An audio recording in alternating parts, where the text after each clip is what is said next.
محمد وعلى آل سيدنا ومولانا محمد وبارك وسلم وصلی علیہ الصلاة والسلام علیک یا رسول اللہ وعلى آلک واصحابک یا حبیب اللہ۔ باب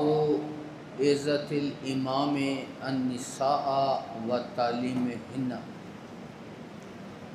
امام کا عورتوں کو واضح نصیحت کرنا اور ان کو تعلیم دینا۔ تو میں نے کل بھی کہا تھا کہ کوئی نیک صالح آدمی ہو تو اس کا ان کو خطاب کرنا، ان کو تعلیم دینا جائز ہے۔ علامہ نووی رحمۃ اللہ تعالی علیہ نے لکھا ہے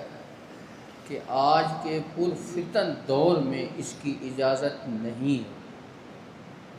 علامہ نووی نے لکھا ہے کہ آج کے اس پرفتن دور میں اجازت نہیں ہے، لوگوں کو ضبط نفس نہیں ہے، لوگوں کی آنکھ میں حیا نہیں ہے، اس لیے اجتناب ہی کرنا چاہیے۔ تو اسی وجہ سے دارالعلوم کے اندر حضرت ضیاء الامت رحمۃ اللہ تعالی علیہ خود پڑھاتے تھے، یا ہمارے استاد تھے قبلہ نوری صاحب رحمۃ اللہ تعالی علیہ، وہ پڑھاتے تھے، قبلہ قاضی صاحب رحمۃ اللہ تعالی علیہ پڑھاتے تھے۔ یہ بزرگ شخصیتیں تھیں، نیک صالح لوگ تھے۔ انہوں نے پہلے بچیوں کو خود پڑھایا، ان کو تیار کیا، اب الحمدللہ ساری بچیاں ہی پڑھانے والی ہیں۔ تو اس سلسلے میں احتیاط کرنی چاہیے۔ جو لوگ بچیوں کے ادارے بناتے ہیں تو بچیوں کے ادارے میں پرنسپل یا اس کے بیٹے کو جانے کی اجازت نہیں ہونی چاہیے۔ صرف اور صرف ممکن ہو تو وہ بچیاں ہی بچیوں کو پڑھائیں، بہتر یہ ہے۔ حدثنا سلیمان بن حرب قال حدثنا شعبہ عن ایوب قال سمعت عطا قال سمعت ابن عباس قال اشهد علی النبی صلی اللہ علیہ وآلہ وسلم او قال عطا اشهد علی ابن عباس ان رسول اللہ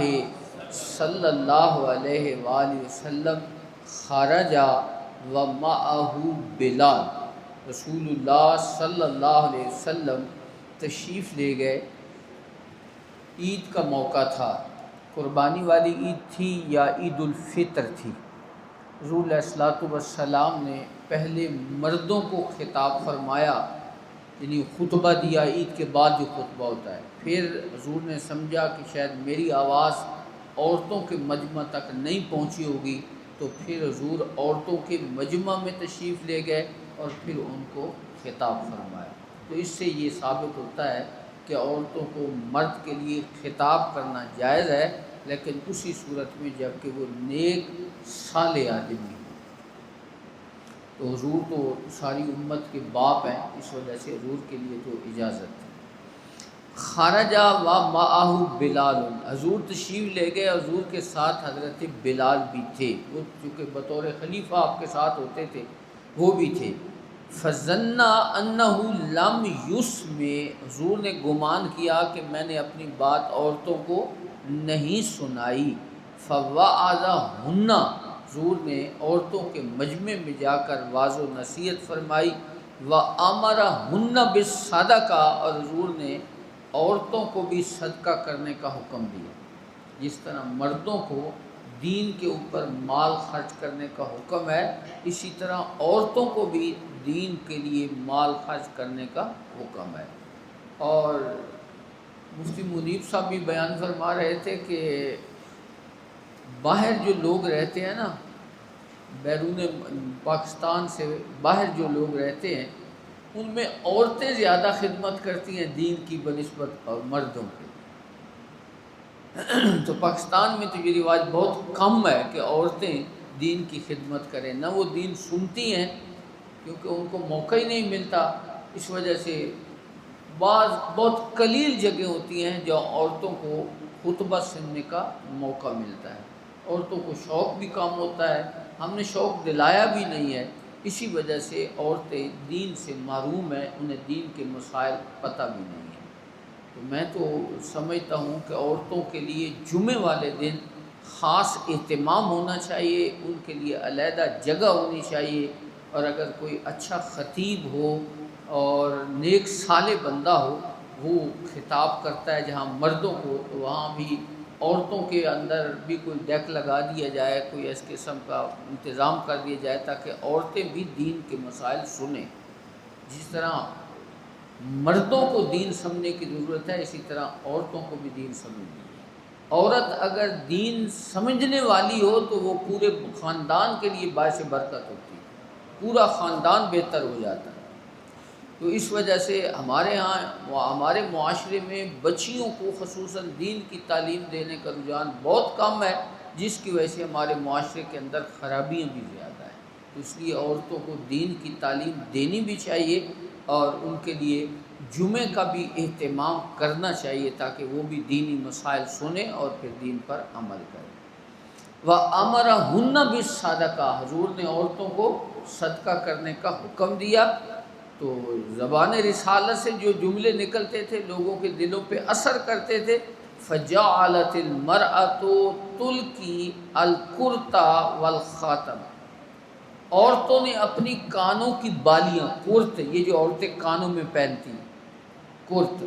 خاتم انگوٹھیاں،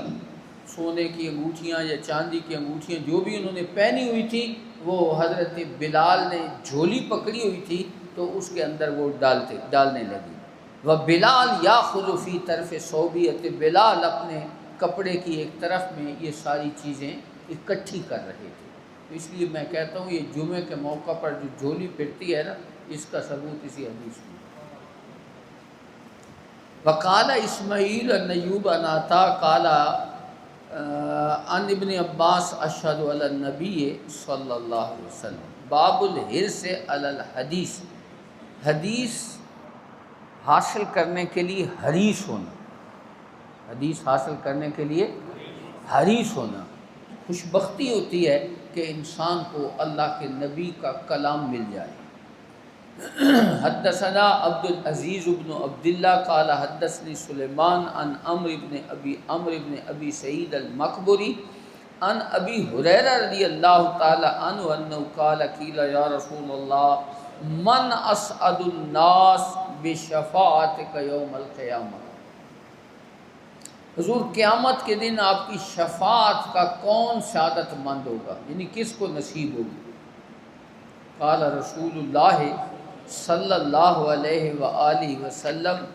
لقد ظننت یا ابا ہریرہ اللہ یسألنی عن ھذا الحدیث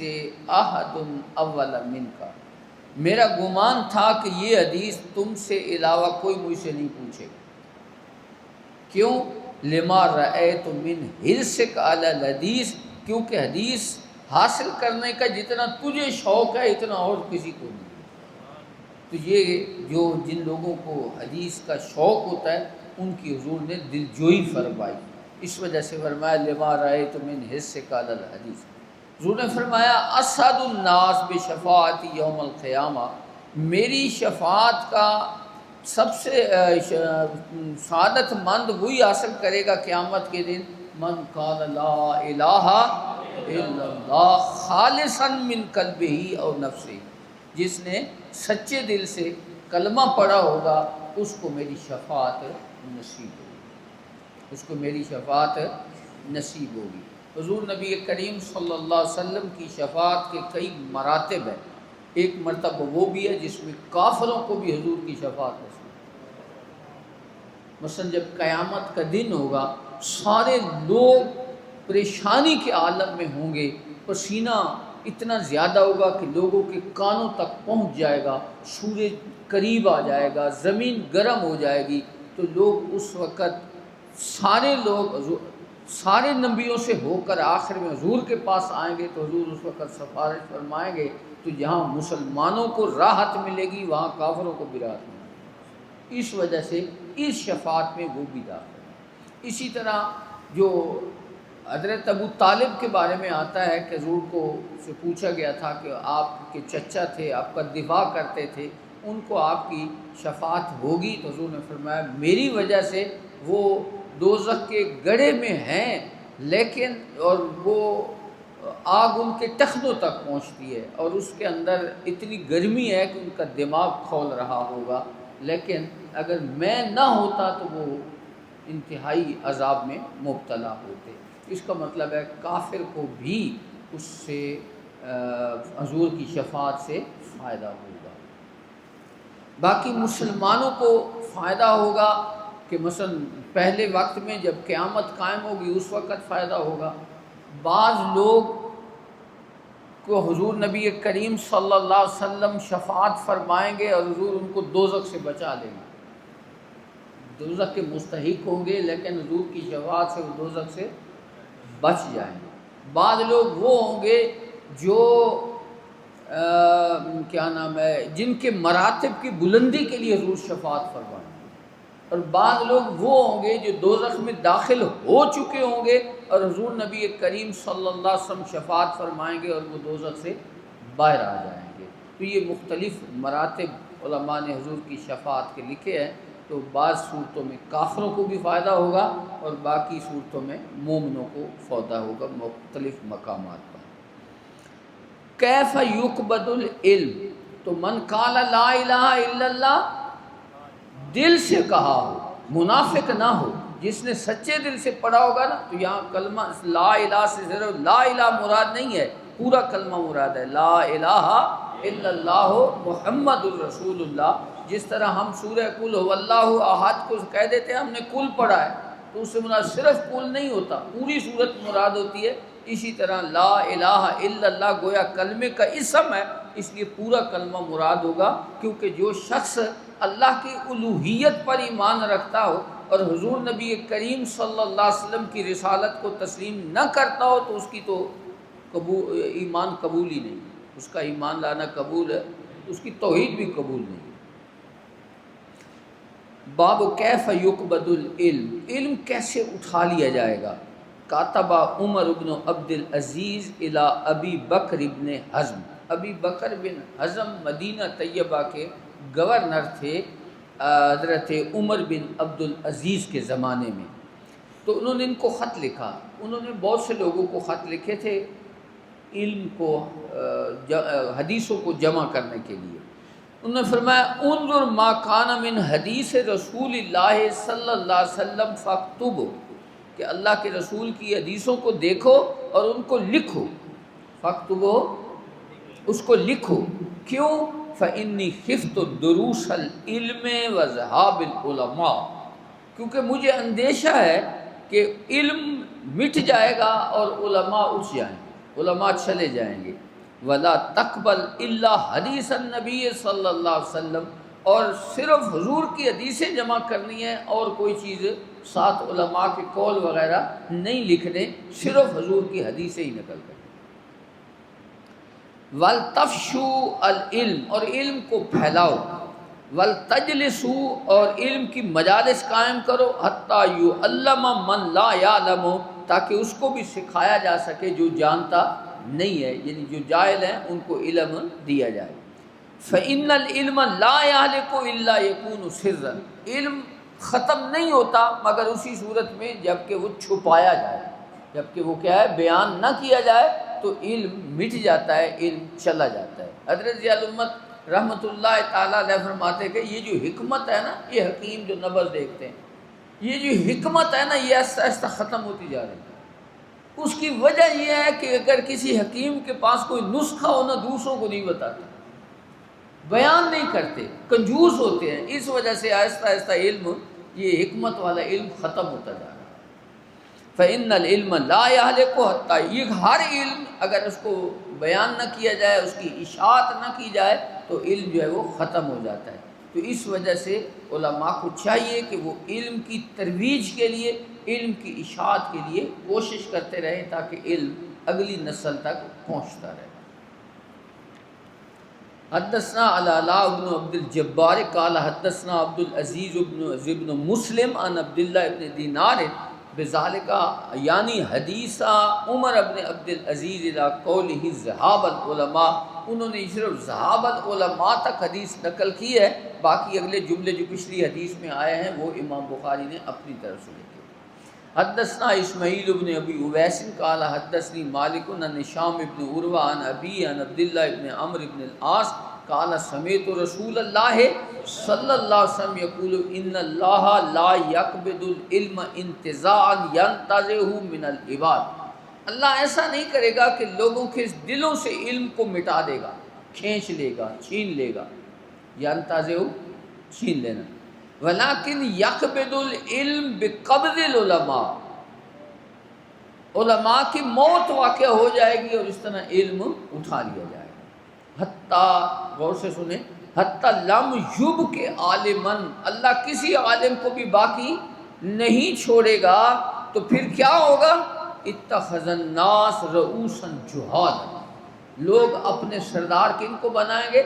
جاہل لوگوں کو بنائیں گے، فسئلوا، ان سے مسئلے پوچھے جائیں گے، فافتوا بغیر علم، وہ بغیر علم کے فتوے دیں گے، فدلوا واضلوا، خود بھی گمراہ ہوں گے، دوسرے لوگوں کو بھی گمراہ کریں گے۔ تو اس لیے علماء کو کوشش کرنی چاہیے، علم حاصل بھی کرنا چاہیے اور پھر علم کی ترویج بھی کرنی چاہیے، ورنہ یہ دور آ جائے گا جس طرح حضور نے فرمایا۔ اب دیکھیں یوٹیوب پہ کتنے مفتی بیٹھے ہوتے ہیں، پتہ ہی نہیں ہوتا کہ دین ہے کیا، پڑھے ہی کسی سے نہیں ہے، وہ عالم دین بن کر لوگوں کو مسائل اور لوگ ان سے مسئلے پوچھ بھی رہے ہیں۔ جہالت اتنی ہے کہ بھئی دین کا مسئلہ کسی دیندار پڑھے لکھے عالم سے پوچھنا چاہیے، نہ کہ ایک جاہل آدمی سے جس نے اردو کی چند کتابیں پڑھی ہیں اسے لوگ مسئلے پوچھیں، اور پھر وہ غلط بیان بھی کر رہے ہوتے ہیں، آپ سنتے رہتے ہیں، اور علماء ان کی جو ہے وہ بیان کر رہے ہوتے ہیں کہ یہ انہوں نے غلط مسئلہ بیان۔ قال الفربری حدثنا عباس قال حدثنا قتیبہ حدثنا جریر عن ہشام النحو هل یجعل للنساء یوم علی حدۃ فی العلم، علم کے لیے عورتوں کو واض و نصیحت، علم پہنچانے کے لیے عورتوں کو واض و نصیحت کے لیے کوئی دن متعین کرنا۔ پیچھے ایک حدیث آئی تھی تو میں نے کہا تھا کہ ایک ہوتی ہے تعیین شرعی اور ایک ہوتی ہے تعیین عرفی۔ تعیین شرعی یعنی جو نماز کے لیے وقت مقرر ہے، روزے کے لیے وقت مقرر ہے، یہ ساری تعیین شرعی ہے، لیکن سہولت کے لیے کسی کام کے لیے بھی کوئی دن متعین کر دیا جاتا ہے تو اس کو کیا کہتے ہیں؟ جس طرح ہمارے آراس کے لیے ہوتا ہے، 11ویں شریف کے لیے ہوتا ہے، فاتحہ خوانی کے لیے ہوتا ہے، اعلان ہو جاتا ہے فلاں دن بنا کی جو ہے وہ کل خوانی ہوگی، تو یہ کیا ہوتی ہے؟ تعیین۔ اسی طرح حضور نبی کریم صلی اللہ علیہ وسلم نے عورتوں کو لیے ایک دن متعین فرمایا تھا، حالانکہ وہ تعیین شرعی نہیں ہے، وہ تعیین عرفی ہے، گویا کہ یہ سنت سے بھی ثابت ہے کہ اپنی طرف سے آپ کوئی تعیین کر سکتے ہیں، کوئی تعیین کر سکتے ہیں، یہ لوگوں کی سہولت کے لیے ہوتا ہے۔ حدثنا آدم قال حدثنا شعبہ قال حدثنی ابن الاصبہانی قال سمعت ابا صالح زکوان یحدث عن ابی سعید الخدری قالت النساء للنبی صلی اللہ علیہ وآلہ وسلم، دروشی پڑھا کرو، عورتوں نے حضور سے عرض کی غلبنا علیک الرجال، حضور آپ پر مرد غالب آ گئے، وہ ہر وقت آپ سے علم حاصل کرتے رہتے ہیں، حدیثیں حاصل کرتے رہتے ہیں، ہمیں تو موقع ہی نہیں ملتا، مرد غالب آ گئے۔ فَاجْعَلْ لَنَا يَوْمًا مِّن نَفْسِكَ، آپ اپنا ایک دن ہمارے لیے بھی متعین فرمائیں کہ خصوصاً ہم عورتوں کو آپ خطاب کیا۔ فَوَعَدَهُنَّ يَوْمًا لَقِيَهُنَّ فِيهِ، حضور نے ایک دن متعین فرمایا کہ فلاں گھر میں تم ساری عورتیں جمع ہو جانا، میں تمہیں خطاب کروں۔ حضور وہاں گئے، فَوَعَظَهُنَّ فَأَمَرَهُنَّ، حضور نے ان کو واضح نصیحت فرمائی، وَكَانَ فِي مَا قَالَ لَهُنَّ، وہ خطاب جو حضور نے فرمایا تھا اس کے اندر یہ بھی تھا، مَا مِن كُنَّ امْرَأَةٌ تُقَدِّمُ الثَّلَاثَ مِن وَلَدِهَا إِلَّا كَانَ لَهَا حِجَابًا مِنَ النَّارِ، جس عورت کے 3 بچے فوت ہو جائیں، جس عورت کے، اب یہاں چونکہ مجمع عورتوں کا تھا تو اس لیے امرا کا لفظ حضور نے فرمایا۔ دوسری احادیث کے اندر والدین کا ذکر بھی آتا ہے کہ جن والدین کے بچے فوت ہو جائیں، تو اس لیے چونکہ جو مجمع تھا حضور نے اس کے مطابق یہاں لفظ استعمال فرمایا، ما من کنہ امراتن تقدم ثلاثۃ من ولد، جو عورت اپنے 3 بچے آگے بھیجتی ہے، یعنی اس کے 3 بچے فوت ہو جاتے ہیں، 3 بچے فوت ہو جاتے ہیں، تو وہ قیامت کے دن اس کے لیے دوزخ کے عذاب سے حجاب بن جائے گے، پردہ بن جائے گا، ان کی وجہ سے اللہ تعالیٰ اس کو دوزخ کے عذاب سے بچا لے گا۔ تو مرد کے لیے بھی یہی حکم ہے، عورت کے لیے بھی یہی حکم ہے۔ قالت امراتن و اسنین، حضور جس کے 2 بچے فوت ہوئے ہیں، تو حضور نے فرمایا اسنین کا بھی یہی حکم ہے، فقالا و اسنین۔ اسی طرح ایک بچے کے بارے میں پوچھا گیا، حضور اگر ایک بچہ فوت ہو جائے تو حضور نے فرمایا ایک بھی اسی طرح شفاعت۔ حدثنا محمد بن بشار قال حدثنا غندر قال حدثنا شعبہ عن عبد الرحمن بن اصبہانی عن ذکوان عن ابی سعید الخدری عن النبی صلی اللہ علیہ وسلم بآل عن عبد الرحمن بن اصبہانی قال سمعت ابا حازم عن ابی ہریرہ قال ثلاثۃ لم یبلغ الحنث۔ وہاں اس حدیث میں ہے کہ 3 بچے مطلقاً ہے، لیکن دوسری حدیث کے اندر موجود ہے جو بالغ نہ ہو۔ لم یبلغ الحنث کا مطلب کیا ہے؟ جو گناہ کی عمر کے نہ پہنچے۔ تو چھوٹا بچہ جو ہوتا ہے، جو بالغ نہیں ہوتا، اس کا گناہ نہیں لکھا جاتا، تو اس سے مراد ہے کہ وہ چھوٹے بچے ہوں، بالغ نہ ہوں۔ باب من سمع شیئا فراجع حتی یعرفہ، کس نے کوئی بات سنی اور اس کو پوری بات سمجھ نہ آئی تو اس نے دوبارہ پوچھی حتیٰ کہ اس نے پوری طرح اس کو جان لیا۔ حدثنا سعید بن ابی مریم قال اخبرنا نافع بن عمر قال حدثني ابن ابی ملیکہ ان عائشہ زوج النبی صلی اللہ علیہ وسلم كانت لا تسمع شیئا لا تعرفه، اگر حضرت عائشہ رضی اللہ تعالی عنہ کوئی چیز نہیں سنتی تھی جس کو وہ پہچانتی نہیں تھی، الا راجعت، مگر حضور سے دوبارہ رجوع کرتی، یعنی اگر کوئی بات سنتی تھی اور پوری سمجھ نہیں آتی تھی تو پھر حضور سے رجوع کرتی تھی، حتی تعرفہ، یہاں تک کہ اس کو جان لے۔ اس کا مطلب یہ ہے کہ اگر کوئی بات سنو اور آپ کو سمجھ نہ آئے تو دوبارہ استاد سے، اپنے شیخ سے سوال کرنے میں کوئی حرج نہیں ہے، اور تاکہ پوری طرح بات کو سمجھ لیں۔ بغیر سمجھے پھر آگے آپ بیان کرتے ہیں تو پھر پریشانی بنتی ہے۔ وَأَنَّ النَّبِيَّ صلی اللہ علیہ وآلہ وسلم قال من حُوسِبَ عُذِّبَ، مثلا ایک دن حضور نے ارشاد فرمایا جس کا قیامت کے دن محاسبہ شروع ہو گیا نا، حساب شروع ہو گیا، اس کو عذاب ہوگا، وہ بچ نہیں سکتا۔ جس کا محاسبہ ہو جائے گا وہ بچ نہیں سکے گا، جس کی تفتیش شروع ہو جائے گی وہ بچ نہیں سکے گا۔ مثلا ہم نماز پڑھتے ہیں، ہماری نماز کے اندر کتنی کوتاہی ہوتی ہیں، ہم روزہ رکھتے ہیں اس کے اندر کتنی کوتاہی، حج کرتے ہیں کتنی کوتاہی ہوتی ہیں، تو اس وجہ سے وہ بندہ بچ نہیں سکے گا جس کا محاسبہ ہوگا۔ تو حضرت عائشہ نے عرض کی فقول تو اولیس یقول اللہ تعالیٰ، حضور آپ کہہ رہے ہیں جس کا محاسبہ ہوگا وہ بچ نہیں سکے گا، اس کو عذاب ہوگا، اللہ نے یہ نہیں فرمایا فسوف یحاسب حسابا یسیرا کہ تمہارا حساب کیا ہے وہ آسان ہوگا۔ قالت، حضرت عائشہ فرماتی ہیں فقالا، تو حضور نے فرمایا انما ذالک العرض، بندے کو گناہ صرف دکھائے جائیں گے اور پھر ان کو ختم کر دیا جائے گا اور اللہ اس کو جنت عطا فرمائے گا۔ انما ذالک العرض، یہ تو صرف کیا ہے پیش کرنا ہے، جس کی وجہ سے آسان حساب ہوگا کہ اس کو دکھائیں گے اور پھر ختم کر دیں گے۔ ولیکن من نوقش الحساب،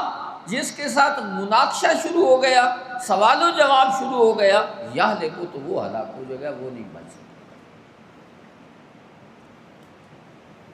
اسی وجہ سے حدیث میں ہے کہ ہر بندہ اللہ کے فضل اور کرم سے جنت میں جائے گا، اعمال کی بنیاد پر جنت میں نہیں جائے گا، ہر بندہ اللہ کے فضل اور کرم سے جنت میں جائے گا، وہ آپ خود ہی کرم میں فرمائے گا اور بندوں کو جنت فرمائے گا۔ ورنہ اعمال کے اندر ہزارہ کوتاہیاں ہوتی ہیں،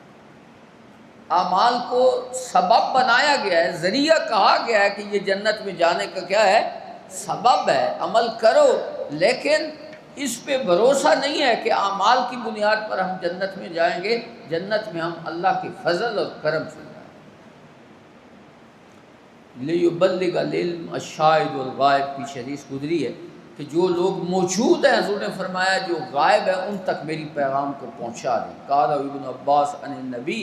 صلی اللہ علیہ وسلم حدثنا عبداللہ ابن یوسف قال حدثنی اللیث قال حدثنی سعید عن ابی شریح انہ قال لعمر بن سعید وهو یبعث البعوث الی مکہ۔ عمر بن سعید مکہ مکرمہ پر لشکر کشی کے لیے لشکر بھیج رہا تھا۔ یبعث البعوث، بعوث کا معنی لشکر، الی مکہ، مکہ کی طرف۔ تو حضرت ابو شریح نے کہا اذن لی ایھا الامیر، اے امیر مجھے اجازت دے، احدث کا قولا قام بہ النبی صلی اللہ علیہ وسلم الغدا من یوم الفتح سمعتہ اذنایا ووعاہ قلبی وابصرتہ عینایا حین تکلم بہ۔ مجھے اجازت دے میں تمہیں وہ بات بتاؤں جو اللہ کے نبی نے مکہ فتح ہونے کے دوسرے دن ارشاد فرمائی تھی۔ مکہ فتح ہونے سے، اور جب حضور بیان فرما رہے تھے میرے کان سن رہے تھے، میرا دل اس کو یاد کر رہا تھا، میری آنکھیں حضور کو دیکھ رہی تھی جب حضور گفتگو کر رہے تھے، یعنی میں اس مجلس میں موجود تھا اور پورے ہوش و حواس کے ساتھ بیٹھا تھا اور میں حضور نبی کریم صلی اللہ علیہ وسلم کے ارشادات کو سن رہا تھا۔ حمد اللہ وثنا علیہ، اللہ کے نبی نے پہلے حمد و ثنا فرمائی، ثم قالا، پھر حضور نے فرمایا، یعنی مکہ فتح ہونے کے دوسرے دن حضور نے ایک خطبہ دیا۔ یہ خطبے کے کچھ الفاظ یہاں ہیں۔ ان مکہ حرم اللہ، مکے کو اللہ نے حرم بنایا ہے، مکہ مکرمہ کو اللہ نے حرم بنایا۔ بعض حدیث میں آتا ہے نا کہ ابراہیم نے اس کو حرم بنایا، تو اس کا مطلب یہ ہے کہ حضرت ابراہیم نے مکہ کے حرم ہونے کا اعلان فرمایا، مکہ کے حرم ہونے کا، حقیقت میں اس کو حرمت اللہ نے عطا کی ہے۔ وَلَمْ يُحَرِّمْهَا النَّاسُ، لوگوں نے اس کو حرم نہیں بنایا، اللہ نے اس کو حرم بنایا۔ فَلَا يَحِلُّ لِامْرِئٍ يُؤْمِنُ بِاللَّهِ وَالْيَوْمِ الْآخِرِ، پس کسی بندے کے لیے حلال نہیں ہے جو ایمان رکھتا ہے اللہ پر اور آخرت کے دن پر،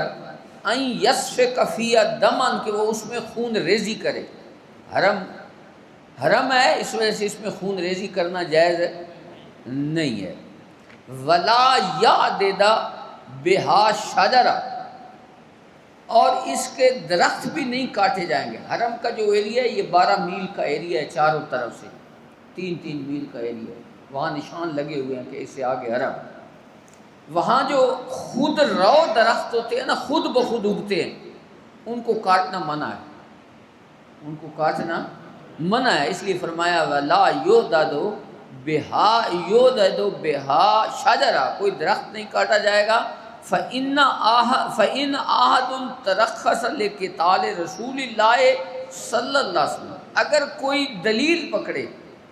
کہ بھئی اللہ کے رسول نے نہیں حملہ کیا تھا مکہ کے اوپر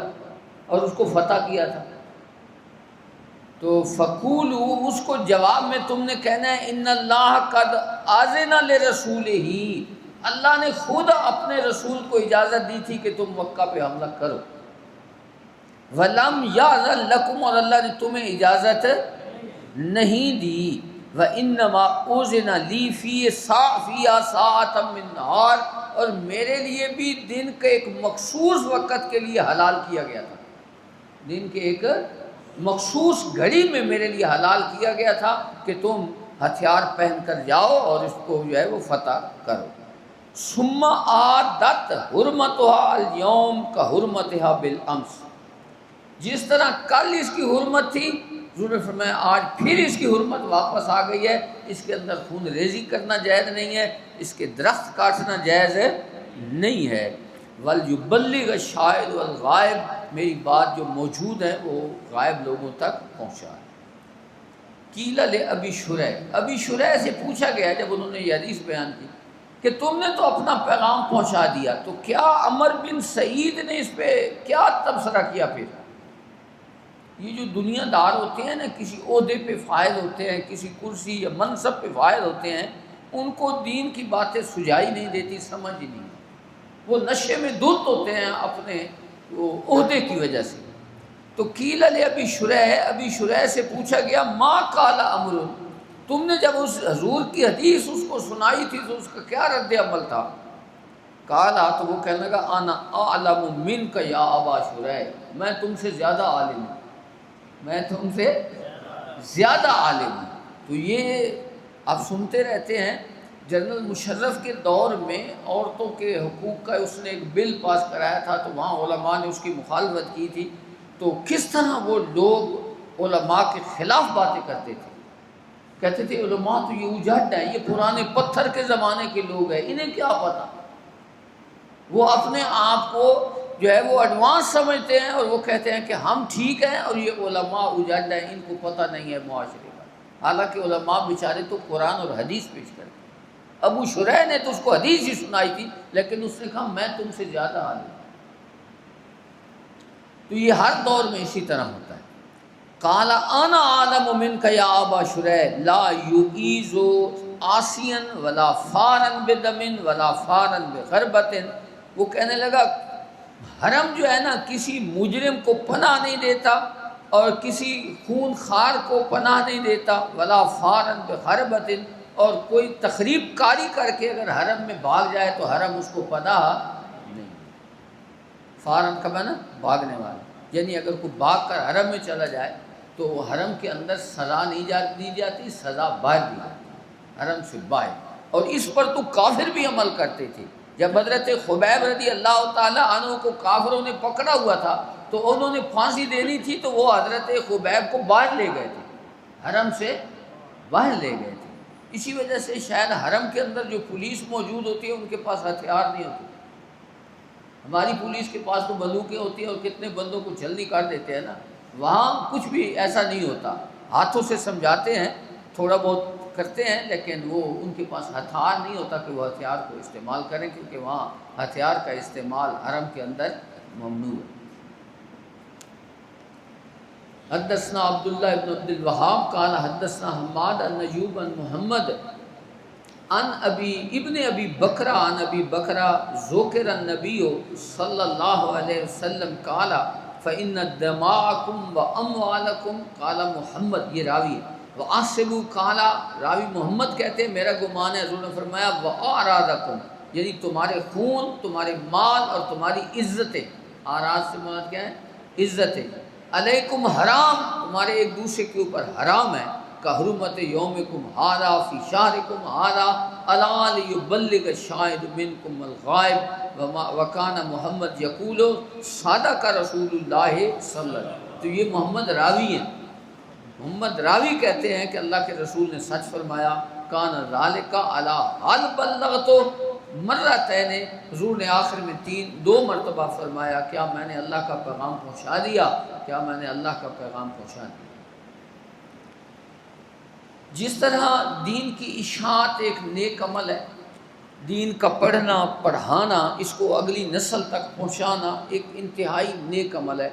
میں نے اس دن بھی آپ کو حدیث سنائی تھی، وہ آئی تھی بخاری کے اندر کچھ حصہ آیا تھا کہ جو لوگ دین پڑھتے پڑھاتے ہیں اور جن کو اللہ تعالیٰ نعمت علم عطا فرماتا ہے، وہ انبیاء کے وارث ہیں، وہ انبیاء کے وارث ہیں، اور انبیاء کی وراثت علم ہے، انبیاء کی وراثت درہم و دینار نہیں ہے، انبیاء کی وراثت ہے۔ تو جس کو علم کا حصہ مل گیا اس کو اللہ تعالیٰ کی توفیق سے ایک وافر حصہ مل گیا، اس وجہ سے یہ ایک اچھی بات ہے، پھیلانا چاہیے، اشاعت کرنی چاہیے، پڑھنا چاہیے، پڑھانا چاہیے۔ لیکن جس طرح اس کا فائدہ ہوتا ہے نا علم کا، اسی طرح اگر حضور کی طرف جھوٹی باتیں منسوب کر کے پھیلائی جائیں تو اس کا نقصان بھی بہت زیادہ ہے، اس کا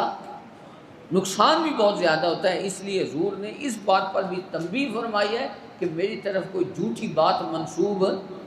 نہ کرنا، کیونکہ اگر جھوٹی بات منسوب کی جائے گی تو لوگ سمجھیں گے کہ حضور کی حدیث ہے، لوگ اس پر عمل کرنا شروع کر دیں گے، تو اس وجہ سے کتنا دین کا نقصان ہوگا کہ جو دین نہیں ہے اس کو لوگ دین سمجھنے لگ جائیں، جو دین نہیں ہے اس کو لوگ، اس کا نقصان اور زیادہ ہوتا ہے۔ اس وجہ سے حضور نے تنبیہ فرمائی، حضور نے فرمایا اسم من کذب علی النبی صلی اللہ علیہ وسلم، اس شخص کا گناہ جو اللہ کے نبی پر جھوٹ بولتا ہے، اللہ کے نبی پر علامہ عینی رحمۃ اللہ تعالی علیہ نے لکھا ہے کہ اس زمرے میں اندیشہ ہے کہ وہ لوگ بھی آ جائیں جو حدیث کو صحیح نہیں پڑھتے، حدیث کی عبارت صحیح نہیں پڑھتے، وہ بھی اسی میں آ جائیں۔ انہوں نے فرمایا سند بھی صحیح پڑھنی چاہیے، حدیث کے الفاظ بھی صحیح پڑھنے چاہیے، ورنہ اس زمرے میں آ جائے۔ اسی طرح اگر کوئی شخص اس کو پتہ ہے کہ یہ حدیث موضوع ہے، موضوع جھوٹی حدیث کو کہتے ہیں، موضوع جھوٹی حدیث کو، گھڑی ہوئی حدیث کو کہتے ہیں، اگر کوئی آدمی اس حدیث کو بیان کرتا ہے اور ساتھ بیان نہیں کرتا کہ یہ حدیث کیا ہے، جھوٹی ہے، اب چونکہ بعض لوگ شاید اس کی یہ آڑ لے سکتے ہیں کہ وہ میں نے تو کہہ دیا تھا کہ حدیث موضوع ہے، عوام کو کیا پتہ ہے کہ حدیث موضوع ہے؟ آپ کو کہنا ہوگا اس دور میں کہ حدیث جھوٹی ہے، اس کا بیان کریں، تب اس کو بیان کرنا جائز ہے۔ یعنی بیان اس نیت سے نہ کریں کہ اس کو کوئی آپ مسئلہ مستنبط کر رہے ہیں، بلکہ آپ اس نیت سے بیان کریں لوگوں کو پتہ چل جائے کہ یہ جھوٹی، یہ کیا ہے، جھوٹی ہے۔ تو جو آدمی موضوع حدیث کو اپنی تقریر جوڑنے کے لیے پتہ ہونے کے باوجود بیان کر دیتا ہے تو وہ کیا ہوگا، وہ بھی اسی زمرے میں ہے۔ جو آدمی پتہ ہے کہ یہ حدیث موضوع ہے، لیکن ہم لوگ بہت سی حدیثیں مروج ہیں جو موضوع ہیں، چلتی پھرتی ہیں، لوگ بیان کرتے رہتے ہیں سن کر، تو وہ بھی اسی زمرے۔ اس لیے احتیاط کیا کریں، حدیث جب پڑھے تو اس کا حکم بھی آپ کو کچھ نہ کچھ پتہ ہونا چاہیے کہ یہ کس نے ذکر کی ہے اور اس کا حکم کیا۔ میں مصر ادھر گیا تھا، کشمیر ایک جگہ تقریر کرنے کے لیے، تو وہاں مجھے وہاں کو عالم دین تھے، اس نے کتابیں دی، تو اس کی ایک کتاب روزوں کے متعلق تھی، وہ قدرتی میری ٹیبل پہ پڑی تھی، تو ایک دن میں نے ویسے اس کو کھولا، دیکھو کیا لکھا، تو اس کے اندر وہ جو قرآن کی آیت ہے نا، وَيُطْعِمُونَ الطَّعَامَ، وہ جو 29ویں پارے کی غالباً آیت کریم ہے، وہ اس نے نقل کی ہوئی تھی، اور اس کی تفسیر شرح اس نے حضرت ضیاء الامت رحمۃ اللہ تعالی علیہ کے تفسیر سے نقل کی تھی۔ اس نے حضرت ضیاء الامت نے وہ جو حدیث بیان کی جاتی ہے نا کہ حضرت علی نے بھی روزہ رکھا ہوا تھا، حضرت سیدہ فاطمہ نے بھی روزہ رکھا ہوا تھا، انہوں نے منت مانی ہوئی تھی کہ حسن حسین ٹھیک ہو جائیں گے تو ہم روزہ رکھیں گے، تو انہوں نے شام کے وقت روزہ افطار کرنے لگے، تو ایک مسکین آ گیا، اس کو روٹی دے دی، پھر ایک یتیم آ گیا دوسرے دن، 3 دن بھوکے رہے، یہ ذکر کی جاتی ہے نا روایت۔ حضرت ضیاء الامت نے اس حدیث کو موضوع ثابت کیا ہے، یہ موضوع ہے، آپ خود پڑھ لینا، تفسیر ضیاء القرآن کے اندر اس کی آیت کے تحت لکھی ہے، اور آپ نے بہت سے حوالے دیے ہیں، بہت محدثین نے لکھا ہے کہ یہ حدیث موضوع ہے۔ اس اللہ کے بندے نے یہ بات تو نہیں لکھی کہ حدیث موضوع ہے، حضرت ضیاء الامت کی تفسیر کا حوالہ دے کر یہ روایت نقل کر، تو اگر اس نے وہاں سے نقل کیا ہے تو اس نے یہ بھی تو پڑھا ہوگا کہ حضرت ضیاء الامت نے کیسا اس پہ تبصرہ۔ یہ جھوٹ ہوتا ہے، یہ اس زمرے میں آتا ہے۔ اگر آپ کو پتہ ہے کہ حدیث موضوع ہے تو پھر اس کو بیان نہیں کرنا۔ اسی طرح میں نے ایک آدمی کی کتاب پڑھتی، حضرت علی شیر خدا رضی اللہ تعالی عنہ کی شان کے بارے میں لکھی ہوئی تھی، اس نے ایک روایت نقل کی علامہ آلوسی کے حوالے سے، تفسیر روح المعانی ہے، علامہ آلوسی بغدادی رحمۃ اللہ تعالی علیہ کی، انہوں نے وہ ساری روایت نقل کی ہے، نقل کرنے کے بعد آخر میں انہوں نے لکھا ہے کہ علیہ آثار الوضع ظاہرۃ، کہ اس پر جھوٹ کے آثار ظاہر ہیں۔ ابو سالم دین نے حضرت علی کی شان میں علامہ آلوسی کے حوالے سے وہ روایت نقل کر دیا اور یہ دفعہ لکھ کر ہی نہیں کی، یہ اسی زمرے میں آ جاتی ہے۔ اس لیے احتیاط کرنی ہے، اللہ کے نبی کی طرف کوئی بات منسوب کرنی ہے تو آپ کو پتہ ہونا چاہیے کہ یہ حدیث کس سے ہے۔ ضعیف حدیث قبول ہوتی ہے، موضوع حدیث قبول ہے۔ ضعیف حدیث فضائل اعمال میں قبول ہوتی ہے، ضعیف حدیث فضائل اعمال میں، اور اگر اس کی بہت سی سندیں ہوں تو پھر وہ حسن بن جاتی ہے، پڑھا ہوگا نخبۃ الفکر میں، ویسے بھی وہ قبول ہوتی ہے۔ لیکن موضوع حدیث کسی صورت میں بیان کرنا جائز نہیں ہے، حضور نے بڑی سخت وعید فرمائی ہے۔